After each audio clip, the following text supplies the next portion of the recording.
You're listening to the Coupling Up podcast. Ending a relationship can be profoundly difficult. Some people go their whole lives without ever truly moving on. So wouldn't it be great to have a professional who can guide you all the way through it? Someone who could give singles struggling with breakups, dating games, or loneliness the best tips for finding healthier romance. Well, you found her. This is the Coupling Up podcast, and this is your host and teacher, Sean Davis. Well, hello there. Welcome to the second episode of the Coupling Up podcast. I'm the host of the podcast, and we're going to go over all the ins and outs of dating with the power of psychology and using that standpoint to learn some tricks or two about dating smart in today's dating market. Today's topic is all about catfishing, and we have a special call from a friend of the show who has asked us to share her story on how she was caught in a catfishing trap and became super surprised, even though she felt like she was, had some wisdom about this. So let's hear what our very first caller found out about being lured into romance fraud. So I got catfished, and I want to tell you my story so that hopefully it'll prevent you from getting catfished. So he initiated through the dating app Coffee Meets Bagel. He said beautiful smile, which I thought was a great way to initiate, and I felt sweet. He and I messaged for a few days. He was awesome. He initiated great conversations. We had a good back and forth, definitely better than anyone else I had been messaging with. He initiated that we talk on the phone. We talked 2 nights in a row. He had an interesting accent. He said he was Italian from northern Italy. It did not sound like an Italian accent that I had heard before, but I had heard them from southern Italy, so I just assumed it was a different dialect.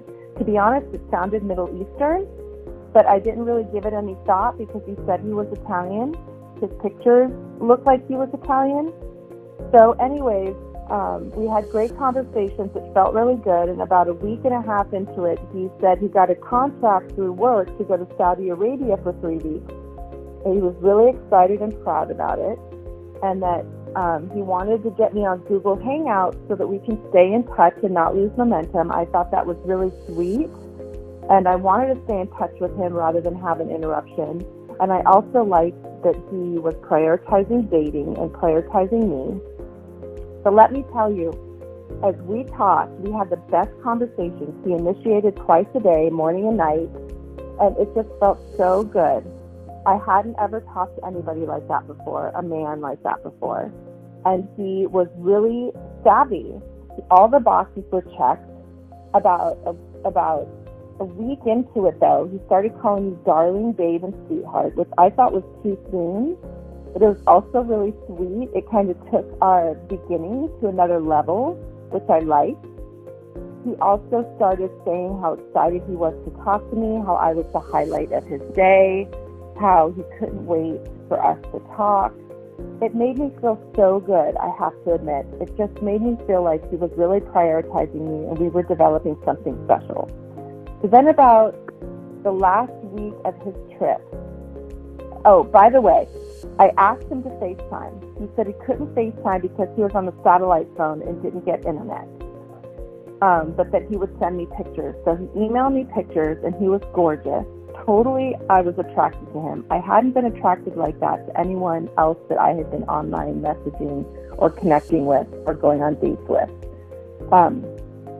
And about a week before he was to come home, he said that he was having a hard time buying a plane ticket to come home because the bank had froze his account because he had been buying another level, which I liked.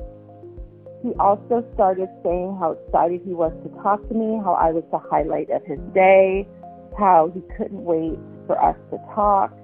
It made me feel so good, I have to admit. It just made me feel like he was really prioritizing me and we were developing something special. So then about the last week of his trip, oh, by the way, I asked him to FaceTime. He said he couldn't FaceTime because he was on the satellite phone and didn't get internet. But that he would send me pictures. So he emailed me pictures, and he was gorgeous. Totally, I was attracted to him. I hadn't been attracted like that to anyone else that I had been online messaging or connecting with or going on dates with.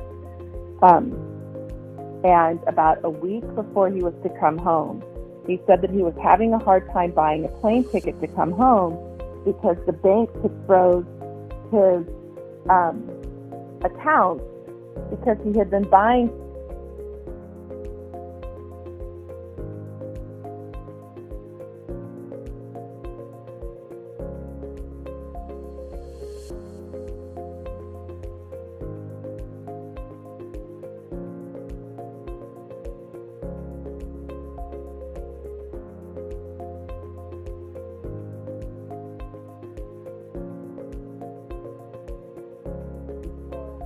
before he's supposed to be coming home. He tells me he's having a hard time buying a plane ticket because his bank froze his funds because he was out of the country and spending a lot of money for his contract.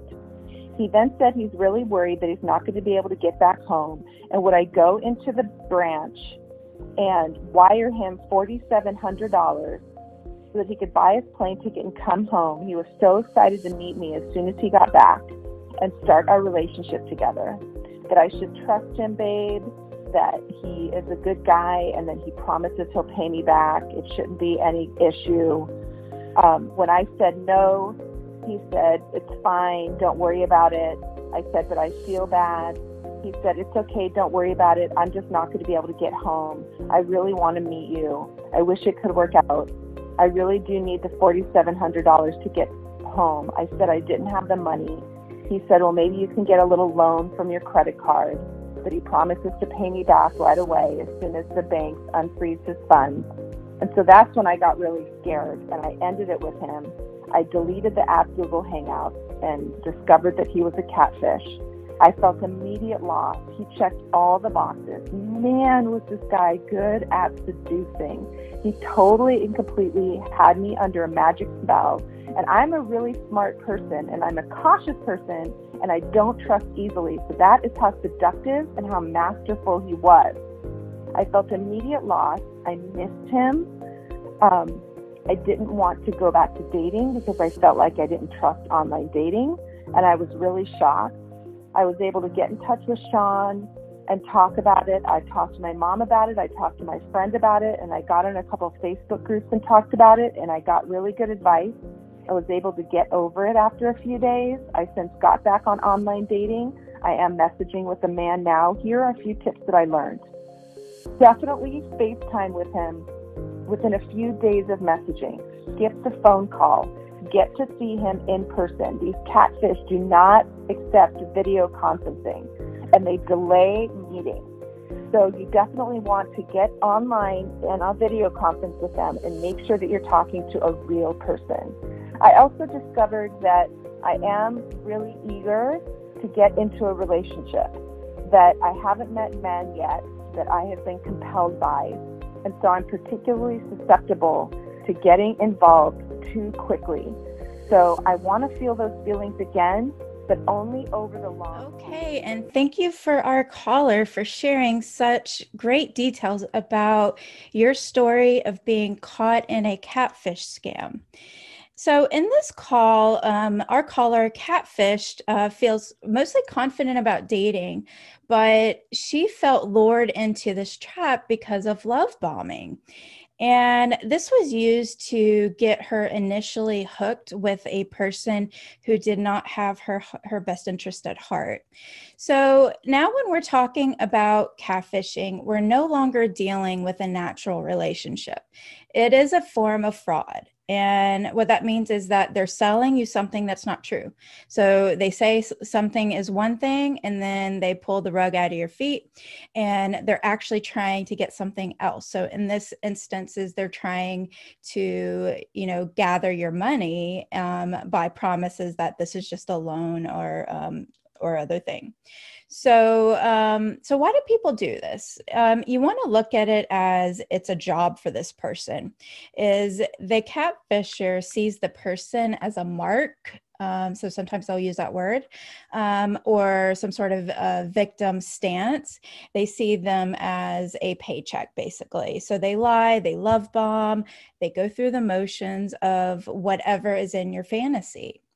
And the facts are is that we publish our fantasies all the time on social media, or just the mere fact that we're on a dating app, and there's all kinds of like movies and media and songs that kind of hype up what people are really looking for. But we might put these kind of details, on our social media. So it's pretty easy to fake feelings when you have all this data on someone. And when they have that right in front of them, they take that and they use that in the moment, so it feels natural. So the confusing part of all of this is some catfishers will actually develop real feelings. So they have a hard time cutting it off when they might feel like they need to, because sometimes these feelings will really develop. So when you're going through the motions of being kind and generous and saying these nice things, that sometimes your body goes with what your words are doing. So it can be confusing for those people. So, but what we're wanting to do here is get more into the psychology of detecting a scam so that you will know the warning signs. Keep in mind that warning signs by themselves do not warrant anything. And but if you have several warning signs, that's the situation where you might be more in a kind of scam situation. So let's talk about what all of our clues are here, our psychology clues. So the first clue is love bombing. Love bombing is basically compliments, but sometimes compliments are fake, or they're forced or exaggerated. And so love bombing could be love bombing where it's repeated and it's just kind of loading you with all these gifts of like happiness and joy, and you're this wonderful, great person. So you want to look and see, is this love bombing or a natural compliment? So here it was, hey, beautiful smile is what the initial compliment was. And that eased our caller to comfort, thinking, oh, this person might really care or have a genuine interest. And there's a possibility that that might be the case at first. So you keep investigating and do not cut off your curiosity as you're going through with somebody who is loading these kind of compliments at first. So we want to dig in further and see it. Is this an actual sign of something, or is it just a natural one-off compliment that is just based on pure attraction and interest? So we don't want to just trust the nice things you hear, but when, like, compare it to as if you were dating in the real world. Let's say that you didn't meet online. You just met in a bar or at a book club or something like that. Is that you would probably take your time on these kind of compliments. So if somebody just comes up to you at a bar all of a sudden and they're like, hey, beautiful smile, you're thinking, all right, what do you want? Is you might have a little bit of a gut feeling that says, I'm not sure if I can trust this. So why is it different when we're talking to people online? This has to do with a big fancy title called Disinhibition Effect. And what this really is that we are put at ease when we meet strangers online or we have conversations online. And when we actually reveal more of our inner feelings when we're in an online scenario. And this is actually something researchers in the psychology field are studying, because they find that people are, it's kind of almost like being drunk, where you're like guard is let down real easily. That's what happens with online conversations. So a lot of times we'll be more vulnerable and more real with somebody online. And that's because we're doing it through a screen, and it feels like we have a little bit of like a safety net pulled down. So we can actually reveal more of our feelings behind the screen. So if you think about all these feelings we might put on social media, these catfishers can read all of that. And so again, they just have this like inner look to your soul that somebody at a bar would never have. So it's a warning sign when you feel like the love bombing, especially if it's repeated. You just want to be careful of this like quick jump into names that we would save for somebody for maybe a few months if we were meeting in other ways. So then we have another clue of that this could be a scam, and that was that he had tried to initiate phone conversation. So we have a little bit of jumping off of the dating app real quickly. It's not necessarily a bad thing, but it can be something that is a warning sign. But the real big warning sign here, I think, is the accent did not match the cultural story of being Italian. Now, again, that by itself may not be a warning sign, but you have the love bombing, and then we have accent doesn't match Italian story, but the pictures do. So think about a catfisher. They're going to steal pictures, right? They might even get recorded video from people. So this is somebody that could really have just traded out pictures. We don't know. This person didn't tell us, all of those kind of details, but there's a chance that these could just be fake pictures, or it could be the real physical person with a different identity. So, but again, we don't really know here, but if you have that gut feeling that goes off that this accent doesn't quite seem right, that's a warning sign that you want to investigate more and just kind of see, are there any other inconsistencies? So, think about dating in the years before swiping. You would wait a whole week before you went on a date. You would have time to sort through your feelings, your needs, your sense of safety, like asking more questions and getting more curious. You might even be able to confirm who the person is in the kind of like history of how dating used to be. So we have this like quick intimacy, pet names like beautiful, and it all feels so good, but in the end, it actually ends up being toxic because they gained your trust through a false sense of security. So they're using your doubt and maybe even guilt for saying no because it's a new person that you don't want to hurt.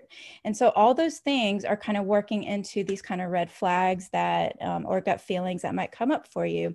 And you want to make sure that you're honoring these gut feelings when they come up because they might be telling you something. Your gut feelings aren't always going to be wrong. A lot of times they are going to tell you that this is something that warrants investigation. It doesn't mean that you allow those feelings to be everything. Is that you look at that, my gut feeling went off. So is there anything here that doesn't make sense to me, that seems off, or it doesn't feel safe? Those are the things that you want to just inquire about and just kind of start to work through. Working with a coach or a therapist can help you sort through some of those things if you do have that going on. So just keep that in mind. So we mentioned about moving off the dating site. That is one of our warning signs as well. So usually messaging programs can be faked if you are trying to avoid FaceTime. So moving off of a dating app onto like Google Meets or whatever, like what happened in this situation, they were wanting to try to get, onto these other kind of apps. But you have to remember is like, can your identity be faked on some of these apps? Is there a privacy difference between FaceTime and some of these apps that they're recommending? With Google Meets, it's going to be something that you can be anywhere. You can probably, again, go with that fake story that this person is trying to make here. But basically what's going on here is that they have some sort of excuse for distance to be ongoing. And when you get on these other apps, they can kind of help that story to continue. So if you have FaceTime, if you're kind of an iPhone user, then that's definitely something that you want to consider, or just use your phone's regular, calling features so that, and again, we have a track record. We know who we're talking to. If it comes up on your phone that this is a call from some other country and you really think this person is someplace else, and that could be like one of your warning signs. But so think about what apps you're willing to use and not use. The federal bureau who investigates these kind of things will tend to recommend staying on the dating app itself for a little bit and then go to meet in person kind of thing. So there is no right and wrong on how you manage this. The main message I want you to remember is that if your gut feelings are going off, it's time to look and kind of see what might be going on under that. The other thing, our fourth kind of big warning sign here is asking for money. If you have not met a person physically and you don't have any sort of track record of what's going on with who they are, then you don't have trustworthiness built yet. So if somebody asks for money, they're going to probably promise to give it back. They're going to say it's a loan. I'm just in a crisis. They might ask for cash, gift cards, anything loaded with money. If it's something where they don't need to have an identity, then scammers will use those sorts of things so that they can use it without it, tracking them. So that's why gift cards can sometimes be something they really look for. A wire transfer is also something that is really big. They'll ask for money to be sent through wire transfer. So again, there's no negative consequences for them. So this is the template that catfishers use, these warning signs here. And I want you to remember this. There is no one who is such a great partner or catch that, they're just so sexy or so like they have this career or they have this like fame or they have this like nurturing presence or seems like they really care, that any of this stuff where it seems like they really stand out from others that you've met, that could be a warning sign. So if you're asked for money, make sure that you are really verifying a record of trustworthiness and verifying their actual identity, because again, a lot of the videos and images online can be fake. So you want to make sure that you're really protecting yourself. In the end, though, while you're at this phase of dating, do not help somebody in a crisis. And I know that these crises can be very real. I mean, we're living in the middle of a pandemic as I record this. And so there are people who are living in dire situations and they might need real help. The thing is do you have to be the one helping them right away? Or can you be the person that links them to an agency, they help, and then, you can kind of see and build trust and go forward in time from there. So don't help anybody, even if it seems like a valid crisis. They might be trustworthy. It might be a real situation. But until you see proof of identity and that track record, money is off the table in my book. And that is my personal value and guideline that I have honored with dating. And you'll have to discover what yours are as well, but do consider if that's something that fits you and would keep you safe. So I'm really glad that our caller did not open herself up to the fraud. She did open herself up to the feelings and the love bombing. And this person has done a lot of self-work on trying to figure out like what made them susceptible to this. And I think that what she shared here is really valuable, is that we do want to make sure that we are keeping ourselves safe and not spending too much time talking online. That might be a piece of advice here that we can follow from our caller and see if that's something that can help us kind of get through the doubt and the confusion that's going on when people are actors online. And that's what you're dealing with catfishers, is they're actors. They're really, really good actors, So the emotional damage here still happened, even though the fraud didn't happen. So the feelings had to be worked through. And this person mentioned a Facebook group that we are both connected with. So if you feel like getting into a group, that would be more of a healing space as you kind of sort through any of these triggers that come up, feel free to join our Facebook group. It's called Single and Healing, a supportive singles community. And I will link to that in the show notes. So do check out the group, come visit us, and see what we can do to help you get some support. So you can also go to couplinguppodcast.com and record your own dating confession, and we'll share your story, and you can listen for the show and see what advice that you've been given on your situation, or if you want to share a friend's situation, anything like that is fine. And I will give free advice advice on the podcast. So again, that's couplinguppodcast.com. And I will be offering freebies for each episode with a little checklist of the different advice and features that we went over on the show. So again, thank you for listening. And I hope that we can help you spot dating problems as you work through your unique journey as you couple up with Sean Davis. See y'all next time.